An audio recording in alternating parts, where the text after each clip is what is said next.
بسم اللہ الرحمن الرحیم۔ السلام علیکم۔ یہ پارٹ 3 ہے۔ معزز خواتین و حضرات، آج ہم آپ کے لیے کتاب لا رہے ہیں بلال رضی اللہ تعالیٰ عنہ۔ مصنف سلیم گیلانی، آواز حنا احمد۔ معزز خواتین و حضرات، یہ کتاب آپ کے لیے بک شیئر پاکستان آڈیو لائبریری کی جانب سے پیش کی جا رہی ہے۔ دیگر معلومات اور کتابوں کے لیے موبائل نمبر 030029196000 یا واٹس ایپ نمبر 0333249533 پر رابطہ کریں۔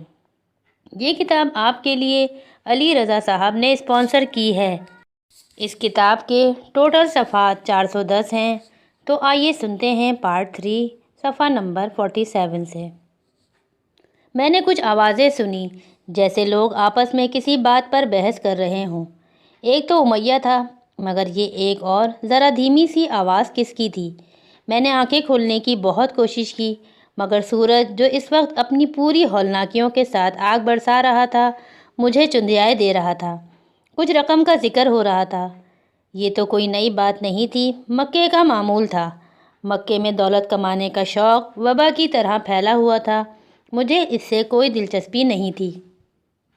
میرا دل چاہ رہا تھا میں دوبارہ سو جاؤں اور پھر غلام کی حیثیت سے کبھی نہ جاگوں، کبھی نظر نہ آؤں ان لوگوں کو، کبھی ان کی آوازیں نہ سنوں۔ اب میں وہ جان گیا تھا جو آج سے پہلے نہیں جانتا تھا۔ اللہ رحیم و کریم جب کسی کو اس دنیا سے اٹھاتا ہے تو اس کے عمل میں نرمی ہوتی ہے، لیکن انسان جب اپنے کسی ساتھی کی جان لینا چاہتا ہے تو اس کے لیے نہایت اذیت ناک منصوبے بناتا ہے، مگر اس کڑے وقت میں بھی اللہ اپنے بندوں کے شامل حال رہتا ہے۔ میری اس آزمائش کی گھڑی میں وہ میرے ساتھ بھی تھا۔ اسی نے اس آزمائش پر پورا اترنے کے لیے مجھے ایک خاص شعور دے کر اپنے کرم سے نوازا۔ اب میرے کانوں میں ایک تیسری آواز آئی، بڑی جانی پہچانی آواز۔ ابو جہل مجسم اختیار بنا تحکمانہ انداز میں کہہ رہا تھا، یہ ہمارے اصول کے خلاف ہے کہ غلام کو سزا ختم ہونے سے پہلے خریدا یا بیچا جائے۔ میں نے اپنے حواس قائم کرنے کی کوشش کی۔ اب یہ امیہ تھا۔ یہ غلام تو پہلے ہی مر چکا ہے۔ اگر ابو بکر اس کی لاش کے 100 درہم دیتا ہے تو مجھے کیا اعتراض ہو سکتا ہے؟ ابو بکر؟ اچھا، تو یہ تھی وہ دھیمی سی آواز جو میں نے کچھ دیر پہلے سنی تھی، مگر ابو بکر یہاں کیا کرنے آئے ہیں؟ دھوپ کی شدت کے باوجود میں نے آنکھیں کھولی اور اس چھوٹے سے عمل کے لیے مجھے لگا جیسے میں نے اپنے سارے جسم کا زور لگا دیا ہو۔ دھوپ کے دہکتے جہنم کے اس پار سے مجھے امیہ کی آواز آئی۔ وہ آپے سے باہر ہو رہا تھا، چیخ چیخ کر کہہ رہا تھا، غلام زندہ ہے، زندہ ہے، میں نے ابھی اسے حرکت کرتے دیکھا ہے۔ وہ نہایت تیزی سے میرے قریب آیا اور سرگوشی کے سے انداز میں میرے کانوں کے پاس منہ لا کر بولا، سانس لے، ارے بدبخت سیاہ فام حیوان، سانس لے۔ سارا نقشہ ہی بدل گیا تھا۔ وہ شخص جو گھنٹوں سے میرے خون کا پیاسا تھا مجھے زندہ رہنے کے لیے کہہ رہا تھا۔ دیکھا جائے تو زندگی میں ہنسی کم اور ہنسنے کے مواقع زیادہ ہوتے ہیں۔ امیہ پھر کچھ کہہ رہا تھا۔ ابو بکر، غلام نے اپنے جسم کی حرکت سے اپنی قیمت چڑھا لی ہے۔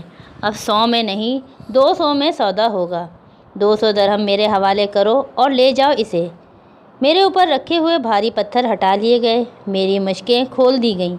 بلال ایک بار پھر بکا، ایک بار پھر خریدا گیا، لیکن اس بار صرف 1 منٹ کے لیے۔ ایک نوجوان نے مجھے سہارا دے کر اٹھایا۔ میری آنکھیں خون اور آنسوؤں سے اتنی دھندلی ہوئی تھیں کہ مجھے اس کا چہرہ نظر نہیں آیا۔ کچھ دیر میں میری نظر ٹھہری تو میں نے اسے پہچان لیا۔ یہ زید تھے، محمد صلی اللہ علیہ وآلہ وسلم کے منہ بولے بیٹے۔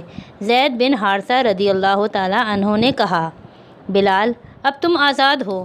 میں خاموش رہا۔ اس ایک فقرے کے بعد میں کہہ بھی کیا سکتا تھا؟ ادھر امیہ لہک لہک کر اپنی رقم گن رہا تھا۔ اس کی ہنسی تھی کہ تھم نہیں رہی تھی۔ ابن ابو قحافہ، تم نے اس کے 200 درہم دیے ہیں، میں تو اسے 100 پر بھی بیچنے کو تیار تھا۔ اس پر ایک کہا گونجا۔ اب میں نے ابو بکر رضی اللہ تعالیٰ عنہ کو دیکھا، ایک شخص جس کا چہرہ قندیل کی طرح روشن تھا۔ امیہ، دھوکہ میں نے نہیں تم نے کھایا ہے۔ مجھ سے پوچھو تو یمن کی بادشاہی بھی اس کے آگے ہیچ ہے۔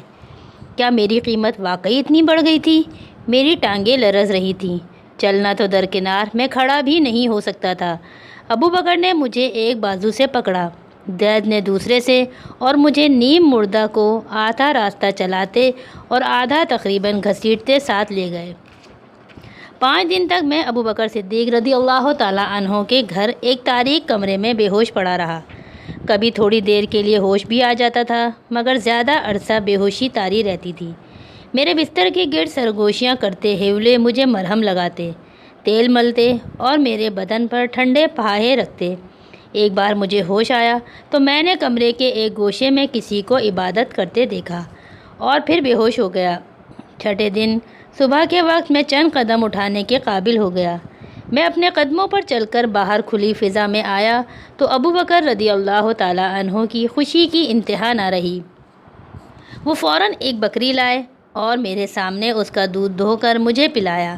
پھر وہ بولے، اللہ کے رسول صلی اللہ علیہ وآلہ وسلم متواتر 3 دن تک تمہارے کمرے میں جا کر تمہاری صحت کی دعا کرتے رہے جب تک تمہارا بخار نہیں اترا۔ انہوں نے دعائیں جاری رکھیں۔ تمہاری صحت پر وہ اتنے خوش تھے کہ میں نے کبھی کسی کو اتنا خوش نہیں دیکھا۔ وہ کہتے تھے، بلال اسلام میں داخل ہو گیا ہے، کل ہم دونوں ان کی خدمت میں حاضری دیں گے۔ ابو بکر رضی اللہ تعالیٰ عنہ مجھ سے پہلے بھی 6 غلاموں کو آزاد کرا چکے تھے، جن میں عامر بن فہیرہ رضی اللہ تعالیٰ عنہ جیسے لوگ بھی شامل تھے۔ کچھ لوگ کہتے ہیں میں دائرۂ اسلام میں داخل ہونے والا 7واں شخص تھا، کچھ کہتے ہیں 9واں، لیکن میرے لیے یہی بہت ہے کہ میں سابقون الاولون میں تھا۔ بہت بڑا اعزاز تھا یہ ایک بے نوع نواں غلام کا۔ میری اوقات ہی کیا تھی؟ میں وہی تو تھا جو ایک پتھر کے نیچے پڑا پایا گیا تھا۔ دربار رسالت میں دوسرے دن ابو بکر رضی اللہ تعالیٰ عنہ مجھے ان کی خدمت میں لے گئے۔ ان کی کشادہ پیشانی ان کی عالی ظرفی اور نجابت کا مظہر تھی۔ ان کی مسکراہٹ روح میں خوشیوں کی لہر دوڑا دیتی تھی۔ ان کی خوبصورت متناسب آنکھوں کی سیاہی میں گہرے بادامی رنگ کی ہلکی سی آمیزش تھی۔ ہاتھ ملاتے تھے تو مضبوطی سے، اور اس وقت تک گرفت ڈھیلی نہیں کرتے تھے جب تک دوسرا ان کا ہاتھ نہیں چھوڑتا تھا۔ زمین پر ان کے قدم اتنے ہلکے پڑتے تھے کہ لگتا تھا جیسے پانی پر چل رہے ہیں۔ پیچھے دیکھنے کے لیے مڑتے تھے تو صرف گردن نہیں موڑتے تھے بلکہ کمر سے ان کا سارا جسم ساتھ مڑتا تھا۔ یہ محمد صلی اللہ علیہ وآلہ وسلم تھے، اللہ کے برگزیدہ رسول صلی اللہ علیہ وآلہ وسلم۔ جب میں پہلی مرتبہ ان سے ملا تو وہ تنکوں کی ایک سادہ سی چٹائی پر اپنے عمزاد علی رضی اللہ تعالیٰ عنہ کے ساتھ بیٹھے تھے۔ انہوں نے مجھے دیکھا تو ان کی آنکھیں بھر آئیں۔ علی رضی اللہ تعالیٰ عنہ جو اس وقت بچے تھے، ان کا ہاتھ تھام کر کہا، آپ کیوں رو رہے ہیں؟ یہ کوئی برا آدمی ہے کیا؟ نہیں علی، نہیں، یہ وہ شخص ہے جسے اللہ کی خوشنودی حاصل ہوئی ہے۔ یہ کہہ کر محمد صلی اللہ علیہ وآلہ وسلم جلدی سے اٹھے اور مجھ سے بغل گیر ہو گئے اور مجھے گلے لگائے فرمایا، بلال، جب تک دنیا قائم ہے یہ بات رکھی جائے گی کہ اسلام کی راہ میں اذیت برداشت کرنے والے پہلے شخص تم تھے۔ ان کے گرم گرم آنسو میرے چہرے پر گر رہے تھے۔ جب سے میرے ماں باپ اللہ کو پیارے ہوئے تھے، یہ پہلے شخص تھے جن کی محبت بھرے آنسو میں نے اپنے چہرے پر محسوس کیے تھے۔ مجھے یوں لگا جیسے مجھے کسی نے ایک گڑھے کی تہہ سے بحفاظت نکال لیا ہو، لیکن اس کے باوجود میرے لیے یہ لمحہ خوشی کا نہیں تھا۔ میری خوشی کا کیا محل تھا جب محمد صلی اللہ علیہ وآلہ وسلم اشک بار تھے۔ کائنات کا سب سے پاک صاف دل میری وجہ سے غمزدہ ہوا تھا۔ یہ بات میری فہم سے باہر ہے کہ نصارہ اس بات پر کیا خوشی محسوس کرتے ہیں کہ عیسیٰ علیہ السلام ان کے لیے روئے تھے۔ مجھ ناچیز کی سمجھ میں تو یہی آتا ہے کہ کسی پیغمبر کو رنجیدہ کرنا کوئی خوشی کی بات نہیں ہے۔ سب مجھے کہتے ہیں کہ نبی صلی اللہ علیہ وآلہ وسلم نے تیرے لیے آنسو بہائے، تجھے بہت بڑا مرتبہ حاصل ہوا، تو نے بڑی منزلت پائی، لیکن مجھے ان سے اختلاف ہے۔ محمد صلی اللہ علیہ وآلہ وسلم نے میرا بازو پکڑا اور مجھے اپنے ساتھ چٹائی پر بیٹھنے کے لیے کہا۔ اس بات پر میں چونک گیا۔ کہاں وہ عالی نصب؟ میں آج تک قریش کے کسی فرد کے سامنے نہیں بیٹھا تھا۔ میرا منصب یہ تھا کہ میں ان کے روبرو جاؤں تو استادہ رہوں۔ ایک ہی چٹائی پر ان کے ساتھ بیٹھنے کا میں تصور بھی نہیں کر سکتا تھا۔ میں انتہائی تذبذب کے عالم میں تھا کہ محمد صلی اللہ علیہ وآلہ وسلم اپنے مخصوص مشفقانہ انداز میں میری مدد فرمائی۔ دیکھو بلال، اگر تم بیٹھو گے نہیں تو علی ہم کو اپنے کھیل نہیں دکھائے گا۔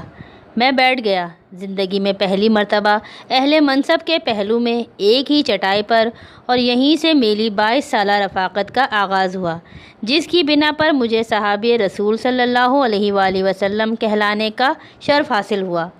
22 سال پر محیط شب و روز کا یہ ساتھ حضور صلی اللہ علیہ وسلم کی زندگی کے آخری لمحے تک رہا۔ اس تمام عرصے میں ان کے ساتھ بیٹھا، ان کے ساتھ چلا، ان کے ساتھ سفر کیے۔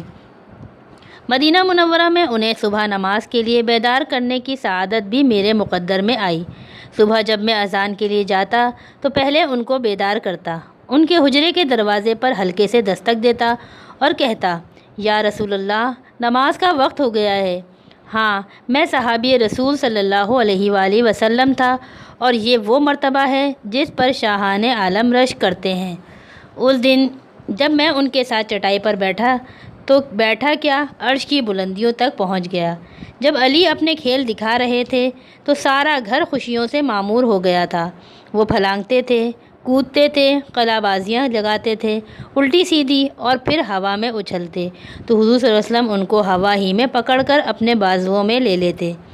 بچوں کو ان سے بڑا پیار تھا، وہ ان کی طرف کھینچے چلے آتے تھے۔ ایسا لگتا تھا کہ ان کے اندر کوئی موسیقی ہے جسے صرف بچے ہی سن سکتے ہیں۔ وہ لوگوں سے ان کی عمر اور مزاج کی مناسبت سے گفتگو کرتے تھے، بچوں سے بچوں کی باتیں، بچوں کے لطیفے، بچوں کے مذاق، اور بڑوں سے بڑوں کی دلچسپی کی باتیں۔ ایک دن مدینے میں نماز پڑھنے تشریف لائے تو شانوں پر ایک چھوٹی سی بچی کو سوار کرایا ہوا تھا۔ یہ بچی ایک ننھے فرشتے کی طرح مسجد میں سب سے اونچی نظر آ رہی تھی، اور اپنی معصومیت میں حضور صلی اللہ علیہ وآلہ وسلم کے بال کھینچنے کی گستاخی بھی کر رہی تھی۔ اسے بہت دیر تک شانوں پر بٹھائے رکھا، اتارا اس وقت جب نماز کے لیے کھڑے ہوئے، اور نماز ختم ہوتے ہی پھر اسے اٹھا لیا۔ اس بچی کا نام امامہ تھا۔ یہ حضور صلی اللہ علیہ وسلم کی نواسی اور خدیجہ رضی اللہ تعالیٰ عنہ کی ہمشیرہ حالہ رضی اللہ تعالیٰ عنہ کی پوتی تھی۔ ابو العاص رضی اللہ تعالیٰ عنہ اور زینب رضی اللہ تعالیٰ عنہا کی دختر۔ نبی کریم صلی اللہ علیہ وسلم کا ذکر چھیڑتا ہوں تو بات کہیں سے کہیں جا نکلتی ہے۔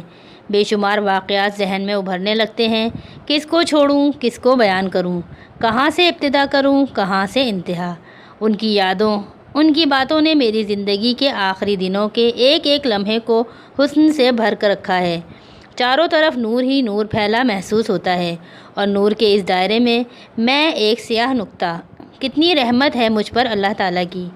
علی رضی اللہ تعالیٰ عنہ کے کھیل ابھی جاری تھے کہ باقی افراد خاندان بھی وہاں آ گئے۔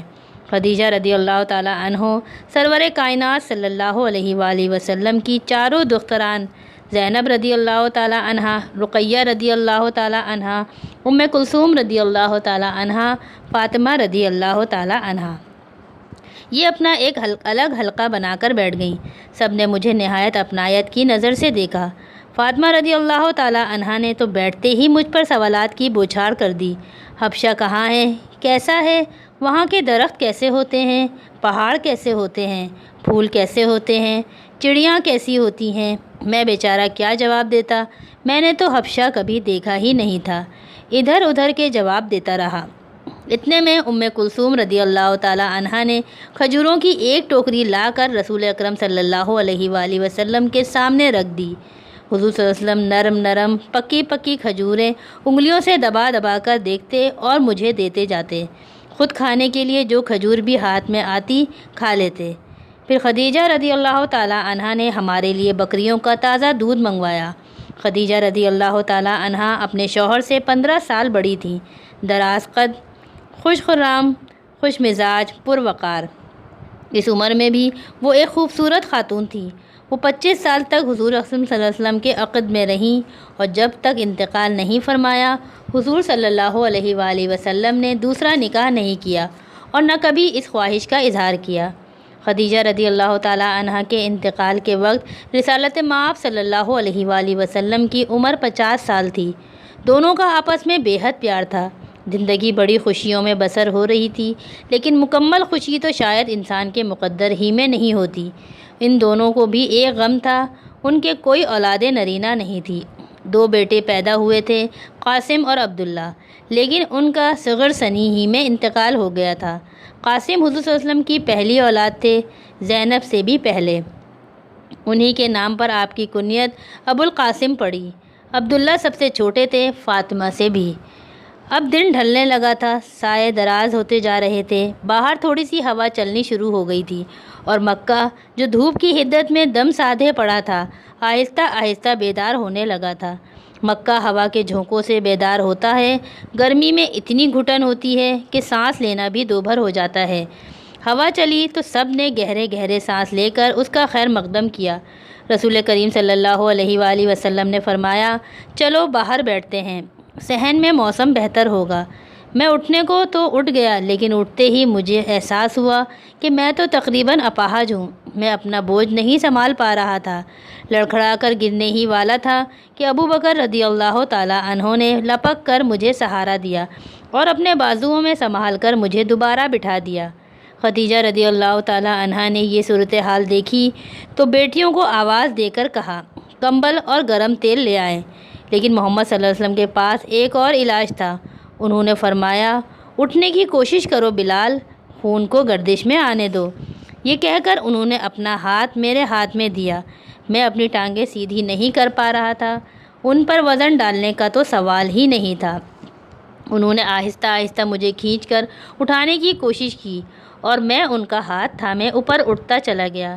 اس بار جب میں کھڑا ہوا تو اپنا سارا درد وہیں چٹائی پر ہی چھوڑ آیا۔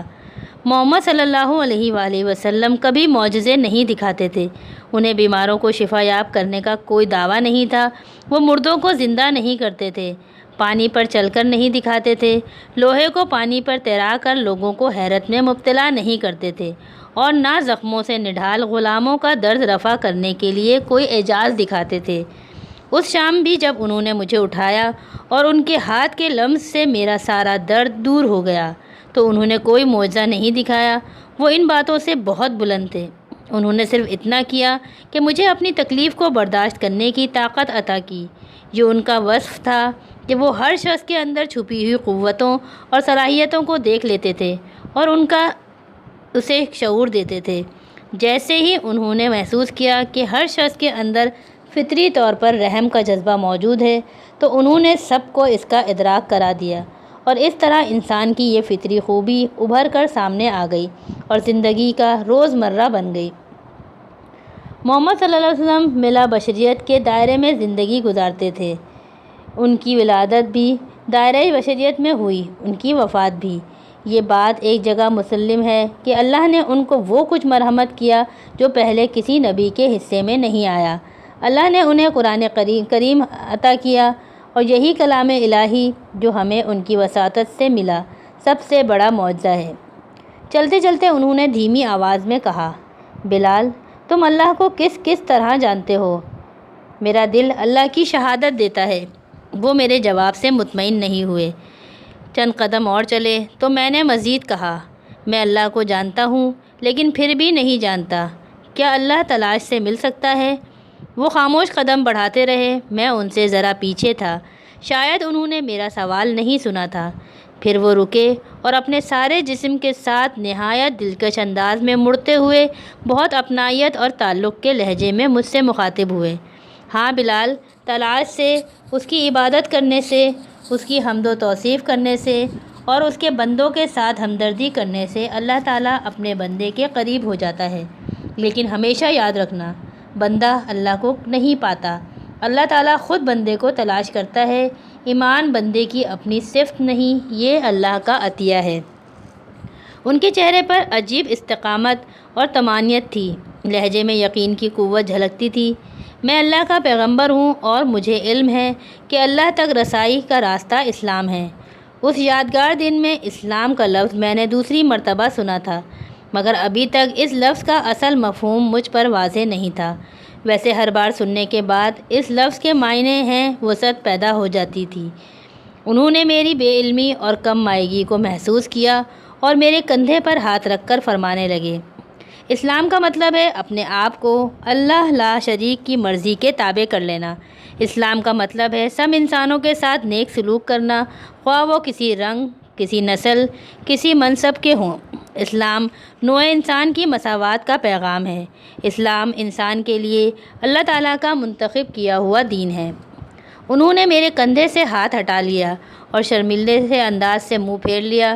شاید انہیں خیال آیا کہ انہوں نے ایک کندہ ناتراش سے بہت کچھ بہت جلدی کہہ دیا۔ سب کچھ اللہ کی طرف سے ہے، انہوں نے دبی زبان میں کہا، جیسے اپنے آپ سے مخاطب ہوں۔ یہ تھی رسول اللہ صلی اللہ علیہ وآلہ وسلم سے میری پہلی ملاقات، اور اس طرح میرے اسلام کی ابتدا ہوئی۔ آزادی کی تعلیم۔ میرے حالات واقعی بدل گئے تھے۔ اب میں ایسے گھر میں رہتا تھا جہاں غلام خانے نہیں تھے اور نہ ڈرے سہمے چہرے دیکھنے میں آتے تھے۔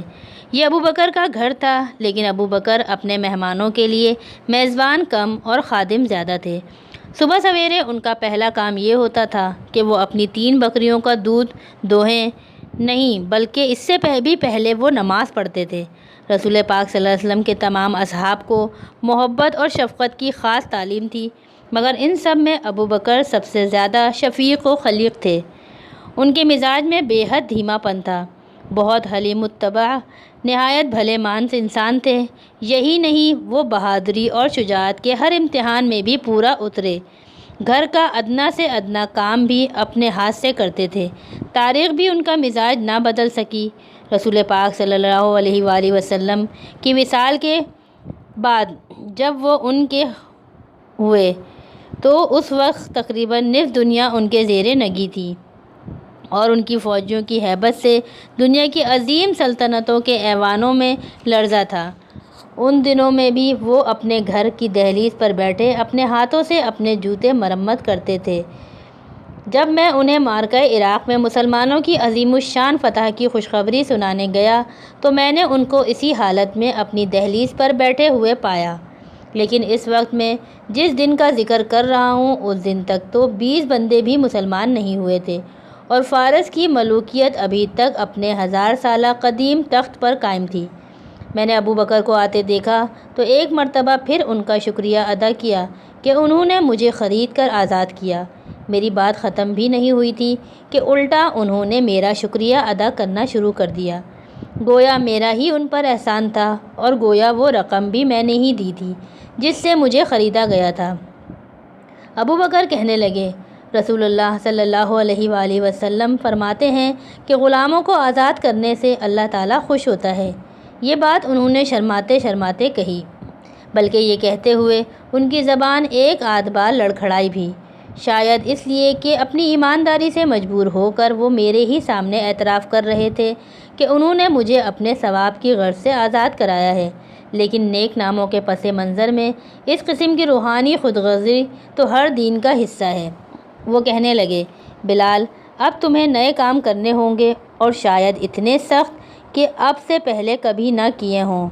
میرے منہ سے مان نکلا، جو حکم آقا۔ میرے جواب سے انہیں بہت دکھ پہنچا۔ مجھے بھی فوری طور پر احساس ہوا کہ یہ الفاظ کہہ کر میں دوبارہ اپنے ماضی کی ظلمت میں داخل ہو گیا، اور اب اتنی تاریکی میں ہوں کہ پتہ نہیں انہیں نظر بھی آ رہا ہوں یا نہیں۔ میں نے یہ 3 نامناسب الفاظ ہی نہیں کہے تھے، بلکہ انہیں کہتے ہوئے میں نے غلاموں کے مخصوص انداز میں اپنا سر بھی نہوڑا لیا تھا۔ ابو بکر نے دودھ کا برتن زمین پر رکھا اور دونوں ہاتھوں سے میرے دونوں کان پکڑ لیے اور میری پیشانی سے اپنی پیشانی بار بار ٹکراتے ہوئے کہا، بلال، سنو، غور سے سنو، تم ایک آزاد انسان ہو، تمہارا کوئی آقا نہیں ہے، لیکن آزاد رہا کیسے جاتا ہے یہ تمہیں سیکھنا ہوگا۔ یہ کہتے جا رہے تھے اور پیشانی سے ٹکریں مارتے جا رہے تھے۔ میں ہر ٹکر پر ہاں ہاں ہاں کہتا جاتا تھا۔ پھر وہ یکا یک ہنس پڑے اور انہوں نے میرے کان چھوڑ دیے۔ دیکھو بلال، میں تمہیں یہی سکھا سکتا ہوں کہ جب تم سے کوئی مخاطب ہو تو چونک نہ پڑا کرو۔ بات کرتے وقت لوگوں کے چہروں پر نظریں رکھو اور اپنے سائے کو اپنا ہی سمجھو، یہ سب ضروری باتیں ہیں۔ وہ کہتے کہتے رک گئے۔ ایک بلی جس کے پیٹ میں بچے تھے زمین پر رکھے ہوئے دودھ کے برتن کے گرد منڈلانے لگی۔ ابو بکر کی ساری توجہ ادھر ہو گئی۔ انہوں نے ایک پیالے میں دودھ نکالا اور بلی کے آگے رکھ دیا، یعنی مجھ سے پہلے اس نئے مہمان کی تواضع ہوئی۔ یہ بات مجھے عجیب سی لگی۔ میں ہوتا تو شاید ایک ٹھوکر مار کر بلی کو بھگا دیتا، لیکن نہیں، ابھی مجھے بہت کچھ سیکھنا ہے۔ مجھے یاد ہے جب ہم مکے کی طرف 10,000 کی فوج کے ساتھ پیش قدمی کر رہے تھے تو ایک جگہ ہمارے راستے میں ایک کتیا نے بچے دے رکھے تھے۔ حضور اکرم صلی اللہ علیہ وآلہ وسلم نے جب یہ دیکھا تو فوج کو راستہ بدلنے کا حکم دیا اور ہم اس بچوں والی کتیا سے 100 گز دور نیا راستہ بنا کر گزرے، سارے کے سارے 10,000، محض اس لیے کہ بچوں والی کتیا پریشان نہ ہو۔ محمد صلی اللہ علیہ وآلہ وسلم نبیوں میں پہلے نبی تھے جنہوں نے جانوروں پر رحم کرنے کی تاکید کی۔ ایک بار انہوں نے فرمایا تھا کہ بندہ ایک بلی پر ظلم کر کے جہنم میں جا سکتا ہے اور ایک بے زبان کو پانی پلا کر انعام پا سکتا ہے، لیکن اس وقت یہ ساری باتیں میرے لیے نئی تھیں۔ میں سوچتا تھا بلی کو دودھ دیا جا رہا ہے اور مجھے نہیں، مجھے اس کی شکم سیری کا انتظار کرنا ہے۔ میں انہی حالات میں گم تھا کہ بلی کے پاس زمین پر بیٹھے ہوئے اس عظیم اور حلیم النفس انسان نے اپنا سلسلہ کلام دوبارہ شروع کیا، وہیں سے جہاں سے ٹوٹا تھا۔ زیادہ ضروری نکتہ یہ ہے کہ بلال غلام کا کوئی مستقبل نہیں ہوتا، اور مستقبل کا ہونا بہت اہم ہے۔ یہ کہہ کر وہ ذرا پیچھے ہٹ کر بیٹھ گئے کہ ذرا فاصلے سے بلی کو دودھ پیتے دیکھیں۔ مجھے ابھی یہ سیکھنا تھا کہ جنہیں اللہ سے پیار ہوتا ہے ان کے لیے ہر جاندار چیز میں مدرسے کھلے ہوتے ہیں، جانوروں میں، پھولوں میں، پھلوں میں۔ ابو بکر کے لیے روبار حیات کی ہر لہر، گلشن زندگی کی ہر لرزش، فرش و عرش کے درمیان تخلیق ایزدی کا ادنا سے ادنا مظہر ایک درس تھا۔ بلال، اگر میں تمہیں ایک قلم بنا دوں تو تم لکھنا سیکھنے کی کوشش کرو گے؟ یہ سوال ایسے پوچھا گیا جیسے بے ارادہ ہو، جیسے میرے لیے اس کا سننا بھی ضروری نہیں تھا، حالانکہ یہی نادانستہ سوال میرے لیے غلامی سے قطعی نجات کا پیش خیمہ بنا۔ غلامی سے اصل رہائی میں نے ابو بکر کی تربیت سے پائی، ان کی اس رقم سے نہیں جس سے انہوں نے مجھے خرید کر آزاد کیا تھا۔ گویا ابو بکر کا حقیقی احسان وہ تھا جو انہوں نے مجھے دیا، وہ نہیں جو انہوں نے میرے لیے دیا۔ ابو بکر کی رہبری اور نگرانی میں لکھنا سیکھ گیا تھا۔ میں سیاہی بنانے کے لیے نیل کے پتے لاتا تھا، مغرب سے فجر تک انہیں پانی میں بھگوئے رکھتا، پھر صبح انہیں کوٹتا اور کوٹ کر سیاہی بنا لیتا۔ میں کھال پر لکھتا تھا، درختوں کی چھال پر لکھتا تھا، بھیڑ کے کندھے کی سوکھی ہڈی پر، گیلی زمین پر، راکھ پر، پتھروں پر، غرض ہر چیز اس چیز پر جس پر لکھا جا سکتا تھا۔ چلتے پھرتے میں ہوا میں بھی انگلیوں سے کچھ نہ کچھ لکھتا رہتا تھا۔ ہر روز ابو بکر مجھے تو ہتھوڑ کا ایک نیا قلم تراش کر دیتے تھے۔ اب ان کی صبح کا معمول یوں ہو گیا تھا، پہلے نماز، پھر قلم، پھر بکریوں کا دودھ۔ میں لکھنے بیٹھتا تو اکثر وہ میرے پیچھے آ کھڑے ہوتے، مجھے لکھتے دیکھتے رہتے اور میری اصلاح کرتے۔ ایک دن انہوں نے مجھے انترا کی نظمیں لا کر دیں، جنہیں میں نے پہلے ایک ایک لفظ اور پھر ایک ایک مصرع کر کے زور زور سے پڑھنا سیکھا۔